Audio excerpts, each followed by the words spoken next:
Hi, and welcome back to the Church Renewal podcast. I'm your host, Alan Edwards, Director of Operations at Flourish Coaching.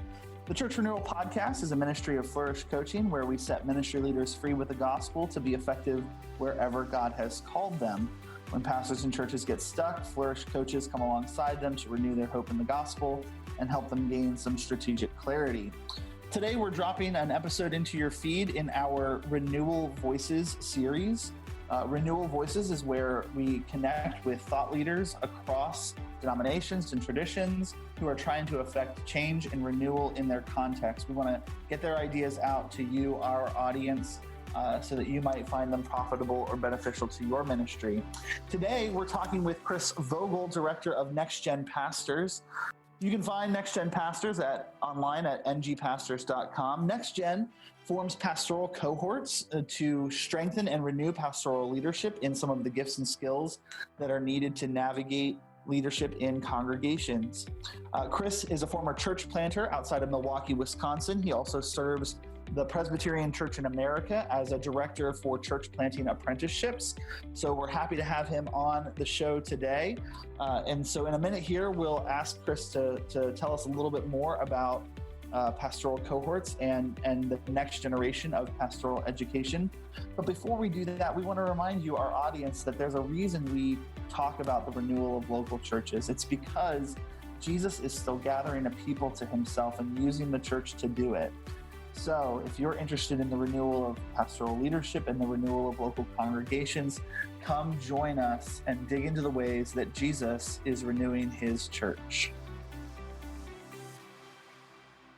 All right, we're happy to welcome to the show today Chris Vogel, Director of NextGen Pastors. Chris, how are you doing today, brother? Doing well. We are, for listeners, Chris and I are safely socially distanced, recording over Zoom today in light of what's happening in the community around us. I wouldn't have it any other way, whether there's a pandemic or not, Alan. Nothing personal. You'd like to keep some social distance from me. I got you, brother. Chris also serves on the board of Flourish Coaching, and on his own runs NextGen Pastors. Chris, can you tell us a little bit about what is NextGen in like the broad strokes? What are you trying to do as you help raise up and form the next generation of pastoral leaders? Yeah, NextGen Pastors grew out of the understanding that while our context of training pastoral leaders is, we've always had especially within our tribe in the PCA, there's a good academic foundation that we have.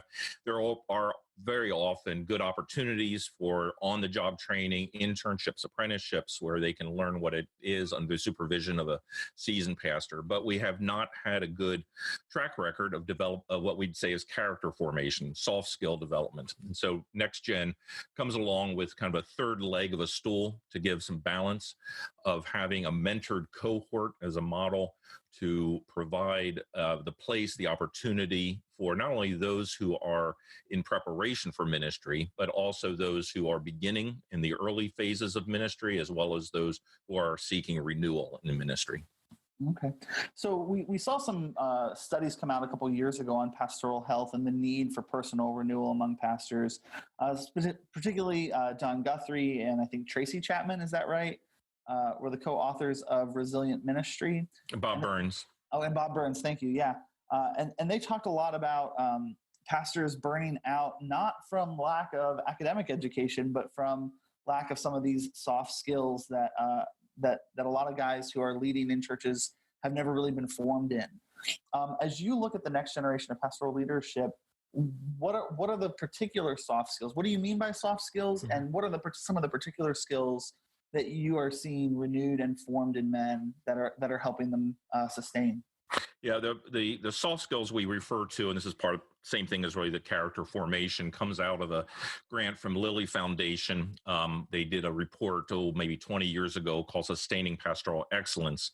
Out of that grant, Chapman, Burns, and Guthrie wrote the book Resilient Ministry, in which they, through the study, and you see in the book, they had 5, but really 6 distinct categories of soft skills, and they would be spiritual formation, leadership, marriage and family, emotional intelligence, cultural intelligence, and leadership.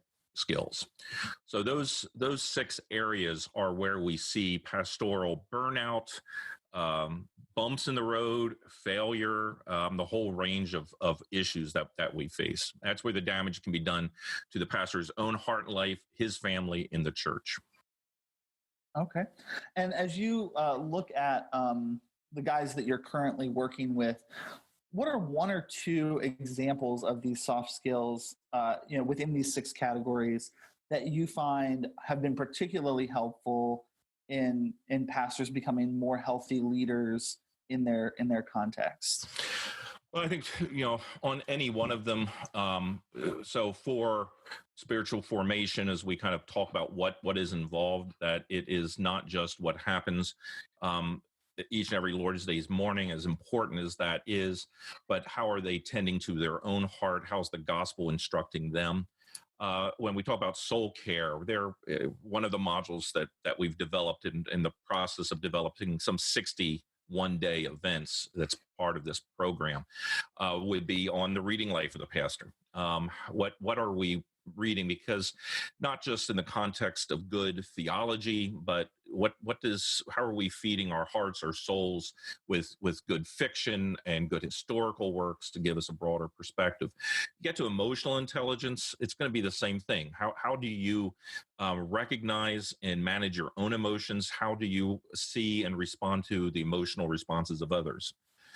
So we have a whole module just introducing what's emotional intelligence, but then other modules that zero in on some of those aspects, like how to have crucial conversations in our relationships.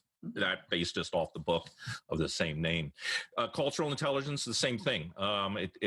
First, we always have some sort of introduction, but it would also be working through other modules that deal with some of this stuff is even would seem often hard skill. So there's a module developing right now on demographics. Well, demographics is more than just getting the right statistics and numbers of a neighborhood, but it's how do you engage with those statistics? How does the gospel inform your heart? How you're going to reach those people? Part of all of this is there's an integrative aspect. Each one of these soft skills is related to the other. So you can't zero in on one and go, I'm really strong on my leadership skills. I know how to run a meeting and do a budget, but I'm an absolute jerk in the middle of a session meeting. So I can't control my tongue or my emotions. So yeah, all these are all fit together. And so, wait, are you saying being an absolute jerk is not healthy leadership? That is often seen to be a strong leader, but no, let's just say that is not what it should be.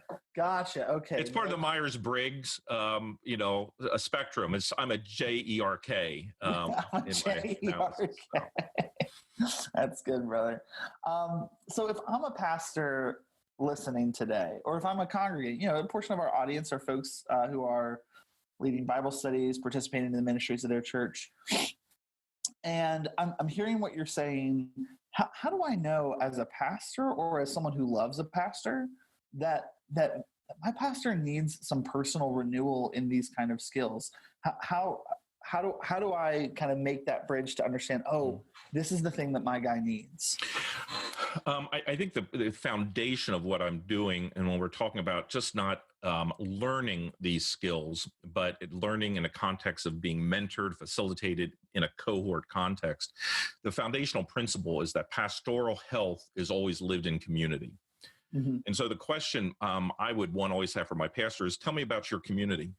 Who are you engaging with? And as a pastor, we love the people in our church. We love spending time with them. And there is and should be good, healthy interaction, engagement. But at the end of the day, the pastor does need a place where he can find and be able to distinguish between allies and confidants. Who are your confidants? You really can bare your soul to. Now, in many ways, as a Presbyterian, we can pat ourselves on the back and go, we got that down pat. We have a presbytery. We meet 4 times a year in a kind of a very strange business/prayer meeting format in which we take care of the business of the church. As wonderful as that format may be to accomplish the goal of the Great Commission, it isn't the place where we really have our souls fed, nurtured, where we can be open and deal with some of the struggles in our lives. And so for that reason, being sure that your pastor is in some context with some regularity, not just once a year, 6 times a year, 10 times a year, if possible, gathering with other pastors in which they're sharing some of their horror stories. They're praying for each other. That's fine.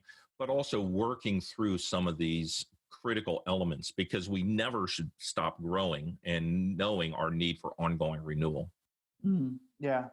So you mentioned that you deliver these modules in community, in cohorts. So this isn't like a self-study course that guys are doing from home. Describe one of these cohorts. What are some of the blessings you've seen to pastoral leaders from being part of this model of personal growth and renewal? Again, in these cohorts, I see them in 3 distinct areas of formation, development, and renewal. Formation is seminary, development is early years of ministry, renewals later, and each has benefits for themselves. So let's just talk about formation, those guys who are going through a seminary program. So with the group that I'm working with here in Wisconsin, because my other job is the director of On Wisconsin, the church planting work here in this state. I have about a dozen guys who are going through seminary. They're all dealing with different, there are some distinct programs, academic programs are going through. Some are going to Covenant, some are going to Reformed Theological Seminary, others through LAMP, Leadership and Ministry Preparation Seminary. And so as we gather together, they're all doing it living here locally. They're doing hybrid programs, distance study. As we gather together, it allows them to build healthy relationships with each other, to know that since pastoral ministry since pastoral health is always lived in community, they're starting that right from the get-go. They don't start that once they become a pastor. This is how you are formed and live as a pastor. So the benefit is I'm watching them, and not only the guys in the program, but as couples, the wives engaging each other, supporting each other, even though they're in different churches, and also in different, not just different churches, different denominations. Our cohort is made up of people from other theological traditions, which allows great cross-pollination. It allows a kingdom-mindedness and engagement that's for long-term health. Just extrapolate that out to renewal. I've seen guys in other places have been in ministry for years, and they get along with the other folks in their tribe, in their presbytery in this case, but they're finding they did not really know each other. And so I'm seeing some openness and transparency, praying for each other, walking with each other through the hard times and celebrating the good. Yeah. So in your lingo, renewal cohorts, these are the guys who have been on the field more than 5 years. Maybe they're pastoring in a context that is particularly difficult. They're a solo operator. And through a NextGen cohort, they're finding community. Their skills are being sharpened. It's interesting. We always joke, every other profession, you got to do continuing ed. If you're going to be a dentist, if you're going to be an MD, you got to do continuing ed. If you're going to be a pastor, we give you the stamp on day one, and for a lot of traditions, not all, but for a lot of traditions, that's it. So, Chris, one of the ways you're trying to see a renewal in pastoral education, a change in pastoral education, whether it's formation, whether it's guys who've been on the field 10 years, is this community style of learning and growing. Do you think that this community cohort style of learning and growing is something that would benefit not just pastoral leaders, but the church at large? Yeah, certainly. And in many ways, it's what a significant number of our churches already have in place. They have home Bible studies, community groups, shepherd groups, fellowship groups, whatever they might call them. So it's interesting. We have that in place in our churches and are successful to one degree or another, but they gather together, they share their struggles, they study the Word of God and apply it in their lives and are growing together. What the difficulty is, pastors don't have that. By and large, we are, I think I often liken it to, we are, as pastors, watching our church sitting and enjoying a fabulous meal, enjoying a fellowship together and a great time, but we're standing outside the wall looking through a window, and we're happy to see it taking place, but we don't have it ourselves. So, yeah, I think this is something that churches can and should take place and have. Many times they do, and encourage it. At the same time, I would say a number of the pastors that are using this material have been asking for and are using it to some degree within the context of their own church, specifically with their elder board, the leaders in their church, because many of these qualities we're talking about of emotional intelligence and cultural intelligence and their own caring for their own souls, their bodies, as well as spiritual formation. They're in their own marriages. There are things they could use there. And so some of these groups are beginning to use it in the local church as well. So Chris, if I was a regional leader who wanted to get NextGen resources for some folks with me, if I'm a pastor who wants to be part of a NextGen cohort, how do I reach out to you? What are my first steps? How do I connect with NextGen? What I offer is I will, if someone that wants to lead a cohort, certainly talk to them ahead of time, but I provide a 4 1-hour mentor training program that really walks through what does it mean to be part of a NextGen cohort and give them some of the material things to think about, because I am finding a lot of our pastors, of our leaders, they have some concept of coaching. They don't have a real good concept of mentoring and what that means. And in the end, in some ways, it is how well do they really grasp what a long-term discipling process looks like. So I'll give them the very beginning, the first taste of what's involved. At the end of the 4 weeks, I give them access to the website, which is our delivery system. Right now we have 20, soon to be 21 different modules done, working on them on more and more.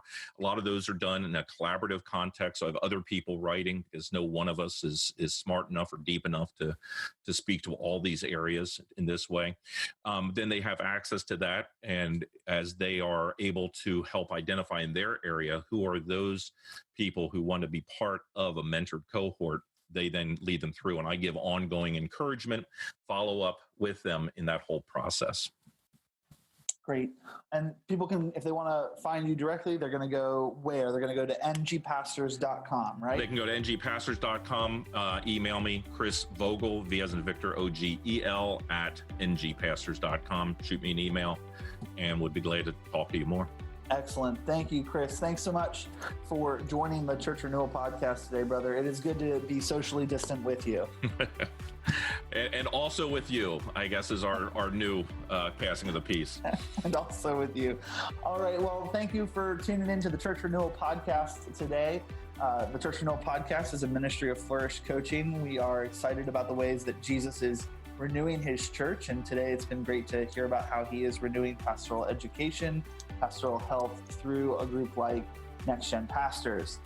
If you would like to participate in the conversation about pastoral and church renewal, reach out to us at flourishcoaching.org. Find us on Facebook or Twitter, Flourish Coach #1. And you can always connect with me directly. I'm your host, Alan Edwards. I'm ALLAN, Alan, at flourishcoaching.org. Again, thanks for tuning in today. You know, there's only one fully sufficient reason that this day dawned, and it's that Jesus is yet gathering a people to himself and using his church to do it. So continue to join with us as we dig into the ways that Jesus is renewing his church.